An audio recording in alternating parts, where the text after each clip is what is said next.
Hello! This week we are finally getting Hikari and Castti. Let's see what's up with them. Hikari is a warrior who, as you may have heard, hits any physical weakness. On top of that, he also double casts. What could be better? He has quite a bit of issues. He reaches his maximum potential only after 7 turns, he has problems with nukes, he has issues shield shaving. But he has a top of the shelf A4, which you'd want to grab even if you are free to play. Here are his skills. He has some quick ones. His latent power is the thing that unlocks his potential. First, the skills behind it let him exploit additional weaknesses upon use.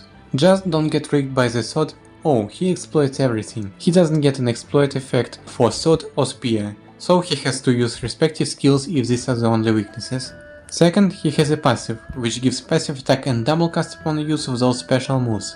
The problem is that you can only use both of those abilities in 7 turns, so until then Hikari is underpowered, and that sucks. No fast clears, and very likely no bosses which urge you to break them. Let's look at his damage skills now. He has a huge double casted nuke, which will hit the damage cap 2 times, so it's barely practical. What is practical though, is his 4 becomes 8 random target spear. You'd want some spear support for that though. And keep in mind, it's this good only at max boost, so you'd need BP regen. Hikari actually has a skill for that. He also has an OK AoE sword move and an ult. As for shield shaving, his EX ability is made just for that, but it has only one use and it is also locked behind the 7 turn wait. But once you get it, minus 16 shields in 1 turn. There is also 3 becomes 6 random sword, but I guess there is little point in using it when you have this EX ability. You can also use the mentioned sword AoE move for shield shaving. For hit AoE hits everything sounds alright, I think. Now he's A4. This is a rare occasion when you'd want to get the character even if you don't really need him, solely for his A4.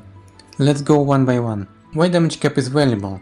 Because at a certain point, your damage output gets defined by the damage cap multiplied by the number of hits. So this is plain and simple, more damage. Then, why attack is valuable? This one is more of a nice bonus to be honest, but it is a bonus highly synergistic with meta, since physical units are the strongest currently. And lastly, physical resist down. It works with and adds up to any physical resist debuff, be it sword or dagger or whatever, so it's like getting several different gen pool A4s at the same time. Geez, I watched Better Call Saul recently and now I feel like a conman trying to sell you something, but this A4 is really that good. At least I know that the advanced players say so. Just don't go wasting rubies trying to get multiple copies of Hikari. In about 6 months his Awakening Stone will be added to exchange, and then you'll be able to get it for 0 rubies just recycling your useless awakenings. So don't use Awakening Stones on gacha characters you don't need. All in all, Hikari is worth getting just for the A4 alone. It's a straight upgrade for your physical teams. If you don't want it, but Hikari still interests you, I think...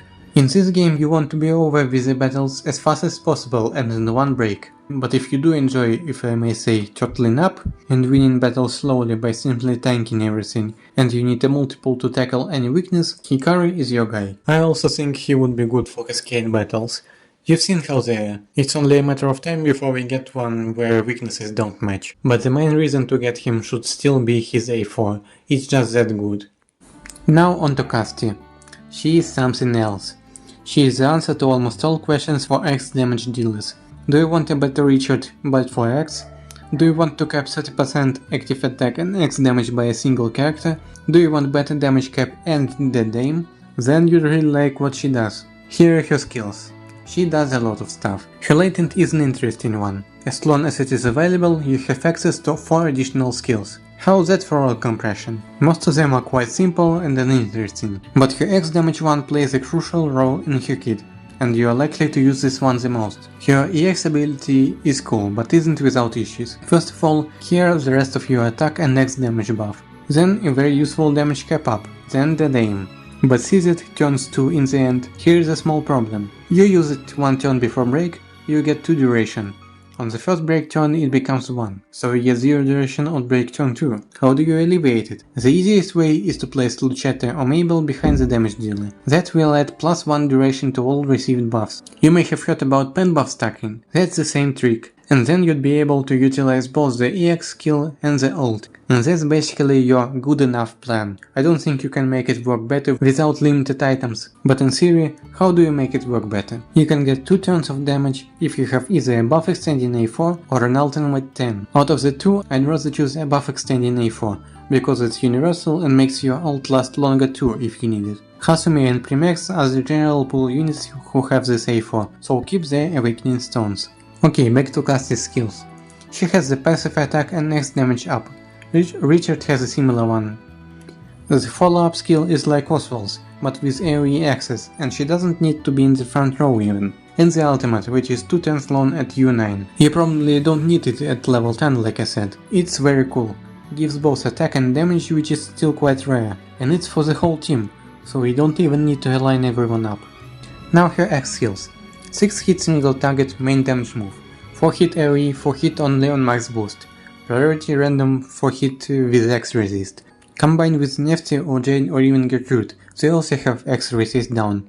Then 3 S3 hit AoE for shield shaving and very strong 1 hit nuke. Also keep in mind, Castti follows up herself too, so add +1 AoE hit to every attack. As for actual apothecary skills, there is a simple regen and a simple rehabilitate. Also a revive, but who cares? That was a lot, right? Is she worth it in the end? I think she is, without a doubt. Like, I wouldn't pull her in one case, if you have little rubies and I'm aiming for the top tier meta units. Otherwise, why not just upgrade one whole new damage option if I can? Especially that she can work even outside X teams if you know what you are doing. So of course she is someone I'd recommend to pull for sure. Thanks for watching.